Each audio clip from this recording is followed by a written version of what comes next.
Hello मेरे प्यारे बच्चों और मेरे प्यारे दोस्तों, आप ही मेरे सब कुछ हो। तो चलिए बिना टाइम खराब के वीडियो को स्टार्ट करते हैं। अगर आपने कक्षा 7 का पार्ट फर्स्ट से पार्ट 6 तक देख लिया है तो पार्ट यहाँ पर आज हम आपके लिए पार्ट 5 तक देख लिया है, तो यहाँ पर 6 पार्ट लेकर आ चुके हैं कक्षा 7 विज्ञान का। ठीक है, और भी विषय हैं जैसे अंग्रेजी है, गणित है, उन सभी का भी हमने हल किया है, तो वो भी जाकर देख लीजिएगा। तो यहाँ पर आप देखेंगे जीवों के श्वसन अध्याय 6। तो चलिए इसको जल्दी से जल्दी कंप्लीट करेंगे क्योंकि कम के समय में अधिक काम करना है आपको। ठीक है, तो यहाँ पर लिखा हुआ है चिड़िया, पौधे, पालतू जानवर, इस प्रकार लिखना है आपको। इसके बाद ये पालतू जानवर थे, हमने इस प्रकार लिख लिए। सूखी लकड़ियाँ, खोलने की, खेलने की गुड़िया, प्लास्टिक के खिलौने, साइकिल, मोटर। इस प्रकार जो जीवित थे वो यहाँ पर लिख लेना था, जीव ऊपर वाले, और जो मृत थे वो नीचे लिख लेना था। तो इस प्रकार आप इनको लिख लिया था। तो यहाँ पर लिखा हुआ है इनके बारे में, तो यहाँ पर लिखा है जीव जंतु एवं पेड़ पौधे के में श्वसन की क्रिया होती है। वे सांस लेते हैं, उनमें वृद्धि एवं जीवन संभव है। ये सजीव कहलाते हैं।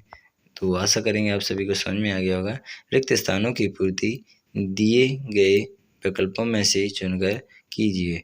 इसके बाद रहेगा श्वसन दर, बाय बाय वायवीय श्वसन, लैंगिक अम्ल, इसके बाद अंतः श्वसन, इसके बाद श्वसन रंधन, इस प्रकार आपको दिया गया था। तो यह पहले नंबर पर आपको वायवीय श्वसन भर लेना है। इसके बाद नेक्स्ट क्वेश्चन में लैंगिक श्वसन भर लेना है। इसके बाद रहेगा अंतः श्वसन भर लेना है। चौथे नंबर पर श्वसन दर भर लेना है। इसके बाद रहेगा अंतः श्वसन। तो आशा करूँगा आप सभी को समझ में आ गया। पहला, दूसरा, तीसरा और चौथा, और ये लास्ट वाला 5वें नंबर पर 5वें वाला, इस प्रकार आप इसको भर लीजिएगा। चलिए ऑब्जेक्टिव क्वेश्चन भी देख लेते हैं। तो सबसे पहले क्वेश्चन में ऑब्जेक्ट में आपको क्लोरोम या गिल भर लेना है। दूसरे नंबर पर रंध भर लेना है। इसके बाद आगे देखेंगे तो आगे लिखा हुआ है किस व्यक्ति में श्वसन दर अधिक होती है, तो तेजी से भागने पर। इसके बाद मानव शरीर तंत्र का भाग नहीं है, भोजन नली, इसका राइट आंसर हो जाएगा।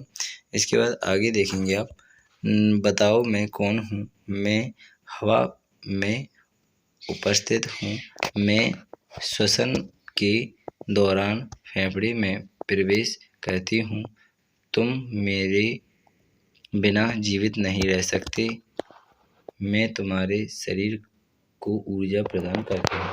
तो ये ऑक्सीजन हो जाएगा आपका। तो चलिए क्वेश्चन आपके कंप्लीट हो जाते हैं पाँचों। 6वें नंबर से आपके क्वेश्चन से प्रारंभ होंगे, तो चलिए इनको देख लेंगे। तो यहाँ पर लिखा हुआ है ऐसे सजीव एक्स जिसमें श्वसन दिया गया है, तो यहाँ पर बी इसका राइट आंसर हो जाएगा। मानव व फेफड़ों तथा मछली व गिल्स, इसका राइट आंसर हो जाएगा। यहाँ पर क्वेश्चन नंबर 7 दिया गया, इसको क्रम से लगाना था, तो इसका बी इसका राइट आंसर हो जाएगा। और मैं यानी 8वें नंबर का भी है, तो जाइलम इसका यानी बी इसका राइट आंसर हो जाएगा। अति लघुत्तरीय प्रश्न आपके यहाँ से प्रारंभ होते हैं, चलिए इनको भी देख लेते हैं।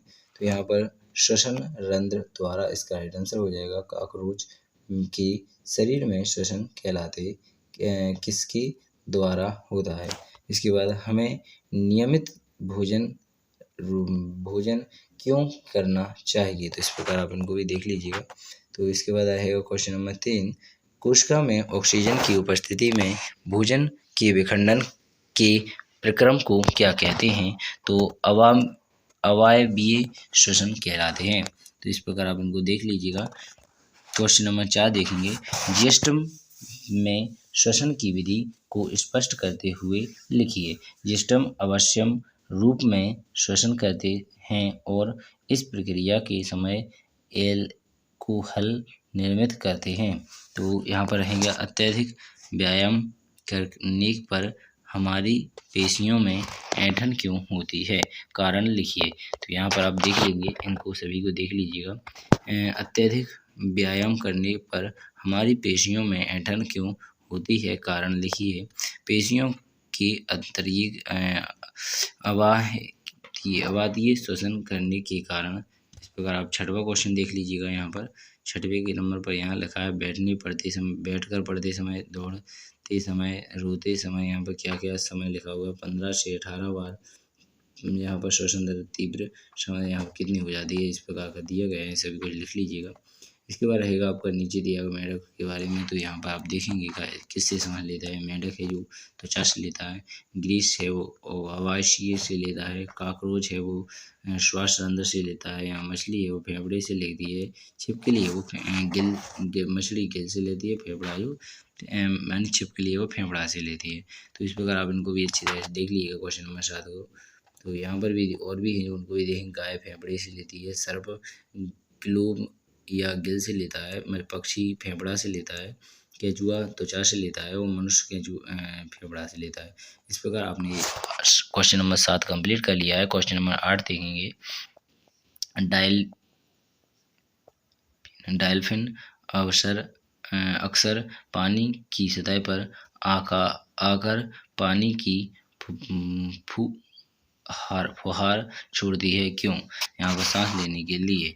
यहाँ पर जब हमें नींद या झपकी आती है तो हम जम्हाई क्यों लेते हैं, कारण पता कर लीजिए। तो यहाँ पर क्योंकि इस समय हमारी श्वसन दर कम हो जाती है, इसके कारण हमें जमाई आती है। ठीक है, तो आशा करेंगे समझ में आ गया होगा। श्वसन दर कम हो जाती है इसलिए हमें जमाई आती है। ठीक है, तो यहाँ पर रहेगा क्वेश्चन नंबर 10 पर वायवीय एवं अवायवीय श्वसन किसे कहते हैं, समीकरण लिखकर स्पष्ट करो। वायवीय श्वसन जब ग्लूकोज का विखंडन ऑक्सीजन के उपयोग द्वारा होता है तो यह वायवीय श्वसन समीकरण ग्लूकोज O2 की उपस्थिति, कार्बन डाइऑक्साइड जल प्लस ऑक्सीजन श्वसन, ऑक्सीजन की अनुपस्थिति ऊर्जा की भोजन विखंडन हो सकता है। यह प्रक्रिया जाइलम श्वसन है। इसके बाद 11वां क्वेश्चन देखेंगे आप। 11वें नंबर पे यहाँ पर लिखा हुआ है सब कुछ, यहाँ पर आप देखेंगे अंतः श्वसन, उच्छ्वय श्वसन और यहाँ पर श्वसन दर।